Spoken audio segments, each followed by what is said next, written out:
Hello everyone, and welcome back to the channel. Today, we're journeying back in time. Not just centuries, but millennia. To the sun-drenched shores of the Mediterranean. We're heading to a city that was once the intellectual heartbeat of the world. Alexandria, and at its core stood a monument, not to a god or a king, but to human knowledge. Itself the Great Library of Alexandria. Imagine a place where the greatest minds of the ancient world gathered, a building that held not just scrolls, but the accumulated wisdom of entire civilizations.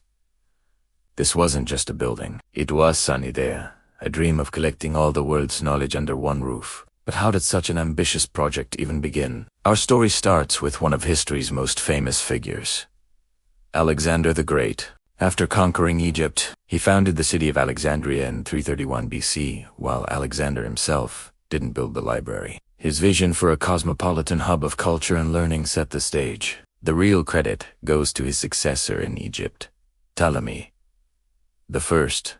So Ptolemy, a former general of Alexander, was a savvy ruler. He understood that power wasn't just about armies and gold. It was also about intellectual prestige. He wanted to make Alexandria the undisputed capital of the Greek world.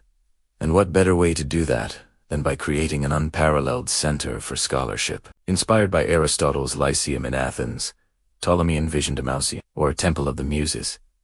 This wasn't a library in the modern sense where you just borrow books. It was a research institution, a university, and a sanctuary for scholars.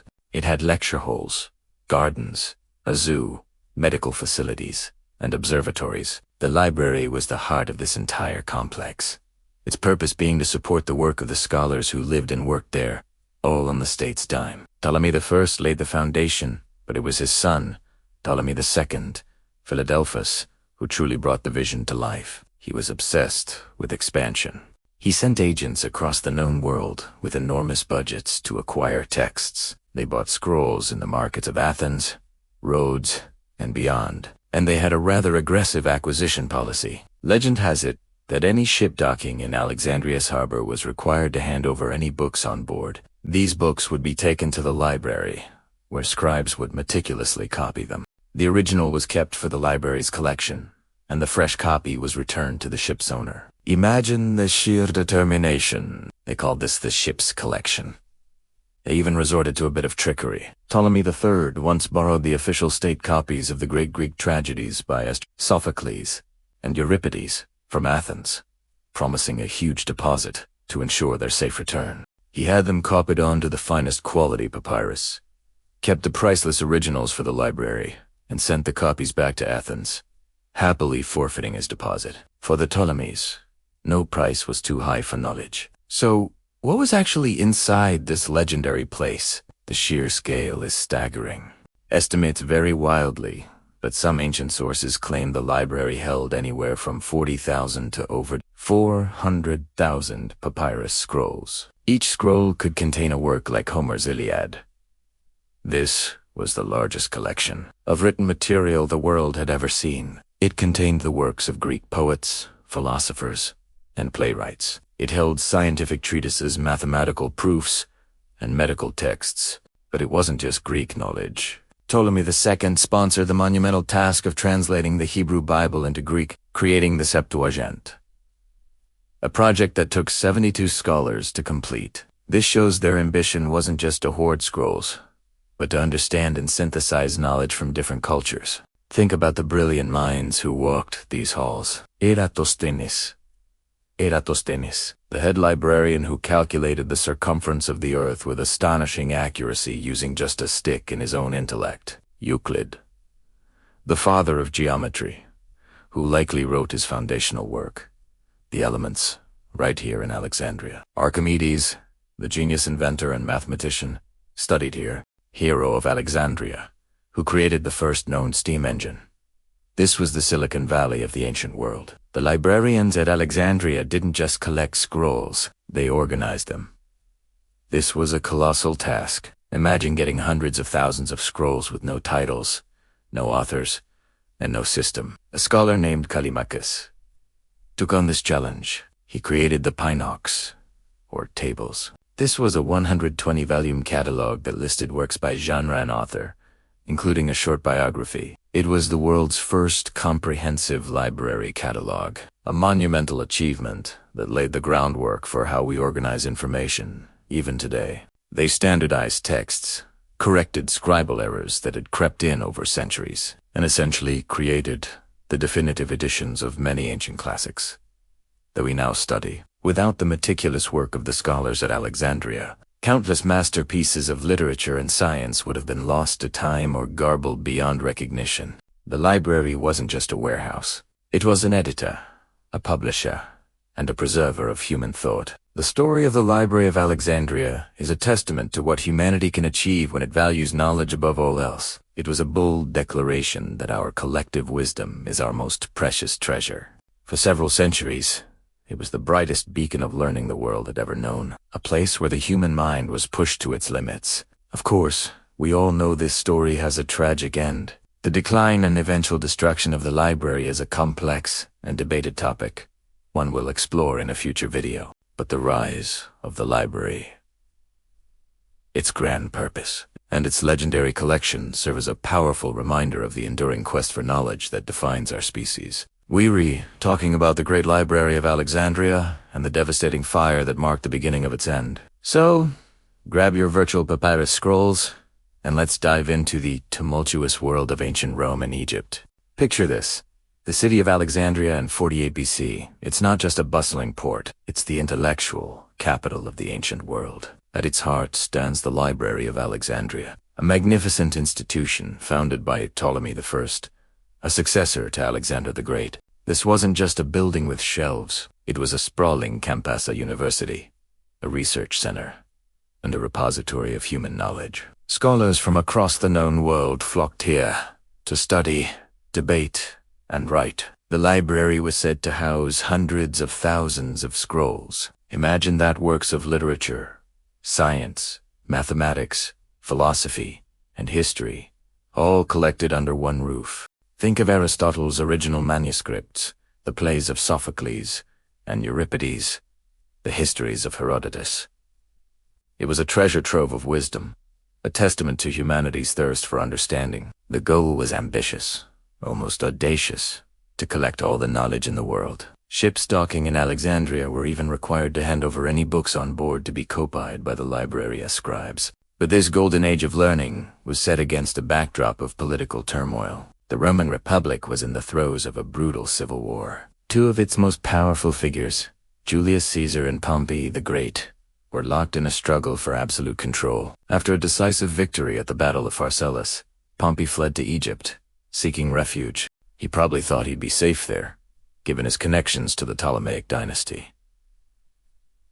He was wrong. In a desperate bid to curry favor with the victorious Caesar, the young pharaoh Ptolemy XIII had Pompey assassinated as he stepped ashore. It was a brutal, miscalculated move. When Caesar arrived in Alexandria, just days later, he wasn't pleased. He was presented with Pompey's head, and instead of gratitude, Caesar expressed disgust and grief. He was a Roman, and Pompey, his rival, had been a Roman consul. This was an affront to Rome and to him personally. Caesar decided to stay in Alexandria, not just to settle the score, but to sort out the chaotic Egyptian politics. The throne was contested between the young Ptolemy XIII and his ambitious, charismatic older sister, Cleopatra. Caesar, ever the opportunist, saw a chance to secure Egypt as a client state for Rome. He famously sided with Cleopatra, who had ingeniously smuggled herself into the palace wrapped in a carpet to meet him. Their alliance, both political and personal, was sealed. But this intervention didn't sit well with Ptolemy.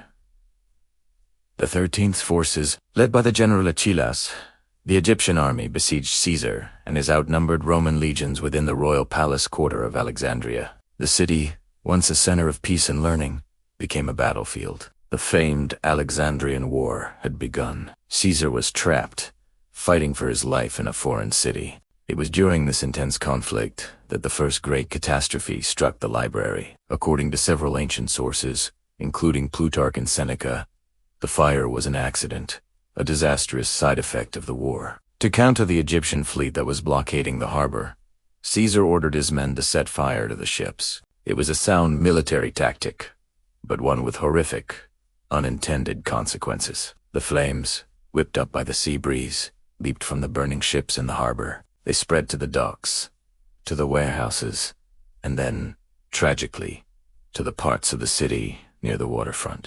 It's believed that some buildings belonging to the library complex, or at least warehouses containing a vast number of scrolls destined for it, were caught in the inferno. The accounts vary. Some say 40,000 scrolls were lost. Others claim it was far more. Imagine the scene. Smoke billowing over the city, the crackle of flames, consuming irreplaceable works of genius. The writings of poets, the calculations of astronomers, the philosophical arguments of sages, all turning to ash. It's a truly heartbreaking image. This wasn't a deliberate act of cultural vandalism, like some later destructions of knowledge. It was a casualty of war, a tragic accident born from desperation and chaos. But was the entire library destroyed? Probably not.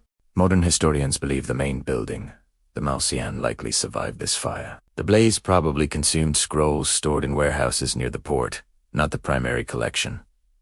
Still, the loss was immense. It was a devastating blow, a wound from which the great institution would never fully recover. The fire of 48 BC wasn't the final death of the library, but it was the first, and perhaps most famous, of the many wounds it would suffer over the centuries. It serves as a powerful, tragic reminder of how fragile knowledge can be, and how easily the treasures of civilization can be lost in the fires of human conflict. Caesar eventually won the Alexandrian War, secured Cleopatra on the throne, and returned to Rome as its undisputed master.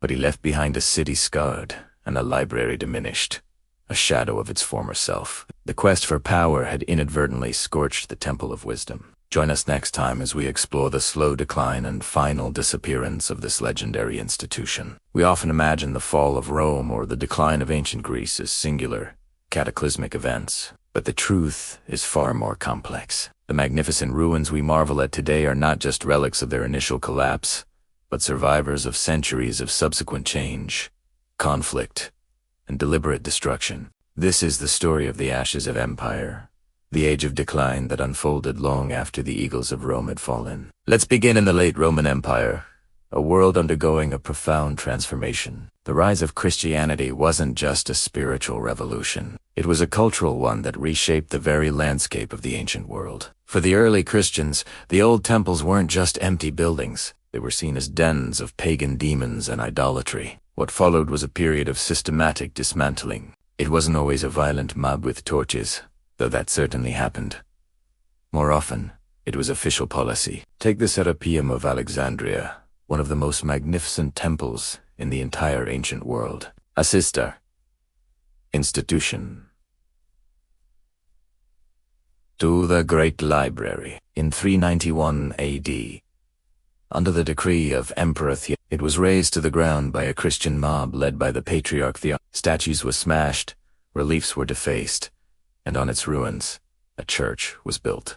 This wasn't just destruction. It was a powerful statement of religious succession, a physical and symbolic erasure of the past, to make way for a new world order. The same story played out across the empire. The Parthenon in Athens was converted into a church dedicated to the Virgin Mary, its intricate pagan sculptures either removed or plastered over. In Rome itself, the Pantheon survived only because it was consecrated as a church in the 7th century. Countless other temples, less famous but equally important, were simply quarried for their materials, their finely cut stones, and marble columns repurposed to build new churches, fortifications, and private homes. It was a form of architectural recycling that saved labor but erased history. Think about it.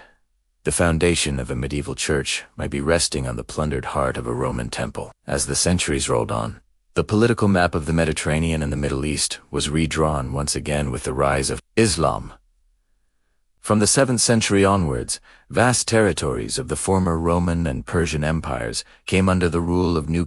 The initial Islamic conquests were often marked by a degree of tolerance for existing religions, but the physical remnants of the pre-Islamic or Jahiliyyah past faced a precarious future. The perspective on ancient statuary and imagery was often one of deep suspicion. Islamic anachronism, the avoidance of images of sentient beings, meant that the magnificent statues of gods, goddesses, and emperors were often viewed as idols, a dangerous affront to the oneness of God. While mass destruction wasn't always immediate policy, a slow and steady process of effacement began. Consider the magnificent ruins of Palmyra in Syria. For centuries, this caravan city stood as a testament to a unique blend of Greco-Roman and Persian cultures. But over time, its temples were converted into fortresses, and its intricate funerary busts and statues were targeted. Faces were chipped away, and reliefs were vandalized. This wasn't mindless vandalism. It was a deliberate act to deanimate the figures, to strip them of their perceived spiritual power. Similarly, in Egypt, the incredible reliefs on temple walls at places like Karnak and Luxor bear the scars of this era. The faces of pharaohs and gods were systematically chiseled out. It's a haunting sight to see a perfectly preserved scene of ancient life, only to find the faces of the participants have been meticulously scraped into oblivion. This was a theological act, an attempt to purify the landscape of what was considered idolatrous art. But it wasn't just about religion. The decline of these ancient sites was also a story of economics and practicality. After the fall of the Western Roman Empire, the complex trade networks and centralized administration that maintained these massive cities and monuments collapsed. The population of Rome itself plummeted from over 1 million to perhaps just 30,000, with no state to fund their upkeep. Aqueducts crumbled, forums became overgrown, and grand structures like the Colosseum became a free-for-all quarry. For the medieval citizens of Rome, the Colosseum wasn't a precious historical monument. It was a convenient source of pre-cut, travertine stone and iron clamps. The great palaces on the Palatine Hill were stripped of their marble, their lead pipes, and their bronze fixtures, melted down and This utilitarian destruction is perhaps the most widespread and insidious form of loss. It's the story of countless provincial towns and villas across Europe and the Middle East, slowly dismantled stone by stone, not out of malice, but out of necessity. A farmer in the field didn't see a Roman villa. He saw a ready supply of bricks for his new oven. This period of decline also saw the very meaning of these places change. Ancient theaters, once centers for drama and public life, were often fortified and filled with squalid housing during the chaotic early Middle Ages. The Theater of Marcellus in Rome is a perfect example. Its arches walled up, and its interior transformed into a fortress for a powerful family. The great Roman forums became known as the Campo Vaccino, or cow field, a pasture for livestock grazing amidst the fallen columns. The memory of what these places were had faded, replaced by the pressing realities of a more dangerous and localized world. The loss was not just physical, but cultural, a loss of knowledge, of purpose, and of connection to the grandeur of the past. The stories the stones once told were silenced, replaced by the lowing of cattle. Of course, the narrative isn't entirely one of destruction.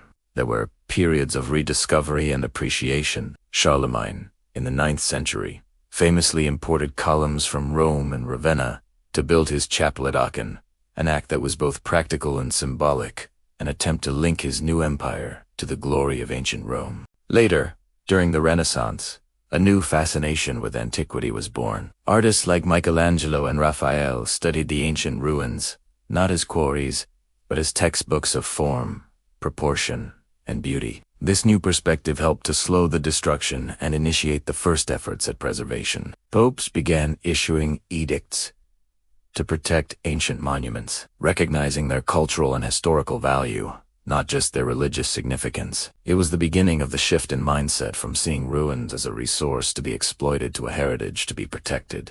However, even in modern times, the legacy of this age of decline continues, and the threats have evolved. In the 19th and 20th centuries, nascent archaeology, while well-intentioned, could be incredibly destructive. Early excavators often tore through layers of history to get to the good stuff, discarding the later Christian or Islamic periods of a site as uninteresting. More recently, war, conflict, and ideological extremism have posed a dire threat. The tragic, deliberate destruction of sites like Palmyra by ISIS in the 21st century is a horrifying echo of the iconoclasm of the 4th century. It's a chilling reminder that the impulse to erase the past to destroy cultural memory as an act of war, has never truly left us. It proves that these ancient places are not just stone and dust. They are powerful symbols of identity, history, and shared humanity, which is precisely why they become targets. So, when we look at the ruins of the ancient world today,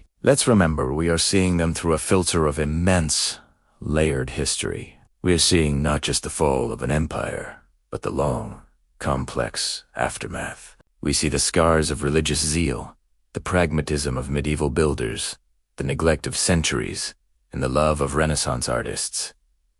These sites are survivors. They have been churches, fortresses, quarries, and cow pastures. They have been venerated, desecrated, ignored, and Their story is a powerful, and often uncomfortable, lesson in how societies grapple with the legacy of those who came before. It reminds us that history is not static. It is a continuous process of creation, destruction, and reinterpretation. The ashes of empire are still settling, even today. Imagine a library so vast it was said to contain all the knowledge of the ancient world. This wasn't a fantasy. This was the Great Library of Alexandria. For centuries, it was the intellectual heart of the planet, a beacon of learning that drew the greatest minds. But where is it now? Its destruction wasn't a single, fiery event, as movies often portray, but a slow, agonizing decline over centuries. From accidental fires during Caesar's civil war to budget cuts, neglect, and deliberate destruction. So, what did we actually lose? It's a question that haunts historians. We lost untold volumes of Greek tragedies, perhaps hundreds of plays by masters like Sophocles and Euripides, of which we now only have a handful. We lost the definitive histories of the ancient world, written by those who lived it. Imagine reading a first-hand account of the Trojan War, not just Homer's epic poem. We lost astronomical charts that might have mapped the stars with astonishing precision, and medical texts that could have advanced our understanding of the human body by centuries. The loss of Alexandria wasn't just the loss of books. It was the loss of 1,000 potential futures. But the story of lost knowledge doesn't end in Alexandria. Let's travel to the Americas before the arrival of Columbus. The civilizations of the Maya, Aztec, and Inca had incredibly complex societies. The Maya, for instance, developed one of the most sophisticated writing systems in the ancient world. They recorded their history, their science, their mythology in thousands of books, known as codices. When the Spanish conquistadors arrived, they saw these books not as a priceless record of human achievement, but as works of the devil. In a single, horrific event in 1562, Bishop Diego de Landa ordered a massive burning of Maya codices in the Yucatan. In that one fire, centuries of history, astronomy, and culture turned to smoke. Of the thousands of books that once existed, only 4 are known to have survived. 4. Think about that. It's like trying to understand all of European history from just 4 random books. What secrets of their universe, their mathematics, their understanding of time did we lose in those flames? It's a cultural cataclysm from which we've never fully recovered. And it's not just grand libraries or entire civilizations. Sometimes, the loss is more personal, more intimate. Consider the works of Sappho, the legendary poet from the Greek island of Lesbos. In her time, she was as famous as Homer, celebrated for her lyrical, passionate poetry. The Library of Alexandria supposedly held 9 volumes of her work. Today, all we have are fragments. A few complete poems and countless tantalizing scraps of papyrus, single lines or even single words, recovered from the wrappings of mummies or ancient trash heaps. We have echoes of her genius, like hearing a beautiful song from a room far away, but we can never hear the full symphony. Her voice, which spoke so powerfully of love and longing, has been almost entirely silenced. The loss can also be scientific. Have you ever heard of the Antikythera mechanism? Discovered in a Roman-era shipwreck, this device is an astonishing piece of ancient engineering. It has a complex system of bronze gears that was used to predict astronomical positions and eclipses decades in advance. It's essentially an ancient analog computer. For a long time, historians believed the ancient Greeks lacked this level of mechanical sophistication. The Antikythera mechanism proves them wrong. But it also raises a terrifying question.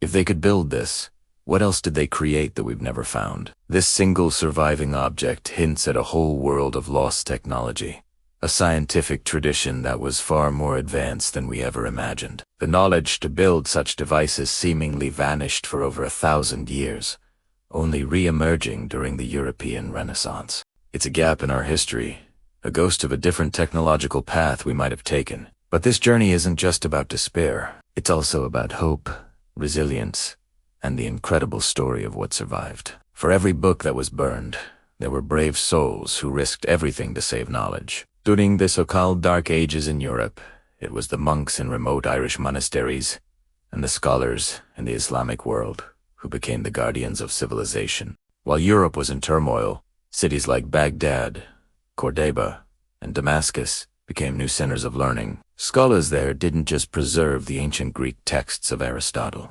Plato, and Euclid.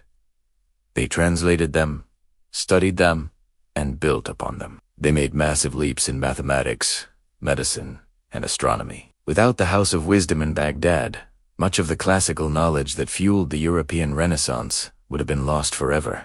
It's a powerful reminder that knowledge has no single home. It's a torch passed from hand to hand, culture to culture, across the ages. And sometimes, survival comes from the most unexpected places. In 1945, a farmer in Nag Hammadi, Egypt, stumbled upon a sealed jar. Inside, he found a collection of 13 ancient books, bound in leather.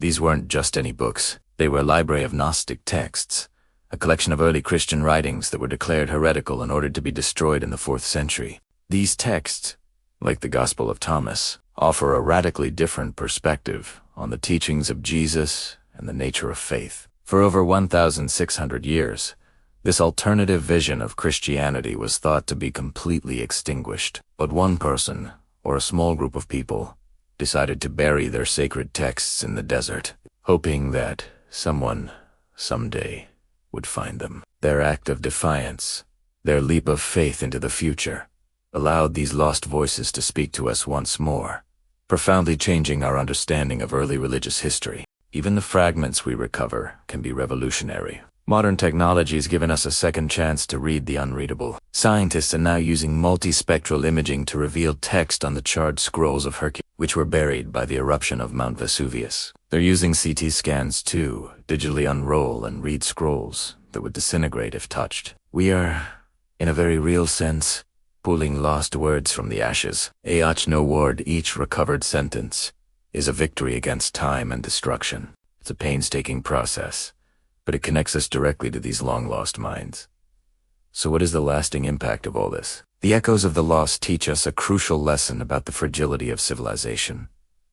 Knowledge is not a given. It must be protected, cherished, and shared. Every time a library is closed, a language dies, or a historical record is suppressed, we are chipping away at our collective human memory. The stories of Alexandria and the Maya codices are not just historical tragedies. They are warnings. They remind us that progress is not inevitable and that what is known can be forgotten. But the stories of survival, of the Islamic scholars, the monks of Nag Hammadi, and the modern scientists deciphering ancient scrolls, teach us something even more powerful. The human thirst for knowledge is relentless. The desire to understand, to remember, and to connect with those who came before us is one of the most enduring forces in our history. The echoes of the lost are all around us, in the fragments of a poem, the gears of a mysterious machine, and the hidden gospels buried in the sand. They challenge us to keep searching, to keep listening, and to ensure that the torch of knowledge is never again allowed to flicker out. What we've lost is immense, a library of ghosts. But what has survived is a testament to the incredible resilience of the human spirit. Thank you so much for joining me on this journey through the shadows of history.